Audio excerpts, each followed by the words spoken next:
Mana endi o'tgan bilan g'ozni tuxumini farqi. G'ozning tuxumi rosa katta bo'lar ekan, gavdasi yarashar ekanda. Endi o'tgani kichkina bo'lar ekan.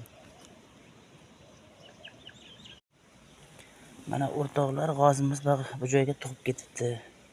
Buni tuxumining kattaligiga qarangizlar. Dahshat katta bu. Ey Xudoyim, tavba qildim, Allohim. Endi o'tganlarning tuxumlari bor deydi mana. Endi yaqinda bilan bosib qoladi, mana ko'mib qo'yibdi mana. Xoslarning orasiga. Assalomu alaykum. Hurmatli obunachilarim, mana bugun 2026-yil 9-may xotira va qadrlash kuni. Yaqinlarimizda o'tganlar joyi jannatda bo'lsin. Hammasini xotirlash, bugun eslash kuni. Men ham bugun hozir boraman, shu xotirlaydigan odamlarim bor. Tovuqlarimga, jo'jalarimga suv tayyorladim hozir. Mana shu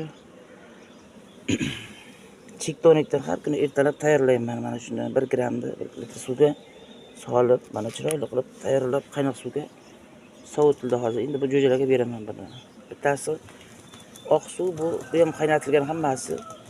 Bittasi shu tayyorlangan vitaminli chektonik. Bu jo'jalarda yoshligidan shu immunitetini oshiradigan, har tomonlama bir kasalliklar chalinishning oldini oladigan shu dori hisoblanadi. Juda yaxshi dori bu. Jo'jalarga doimiy berilib turish kerak shu narsa. Tovuqlarga ham berib suvga turish kerak bu.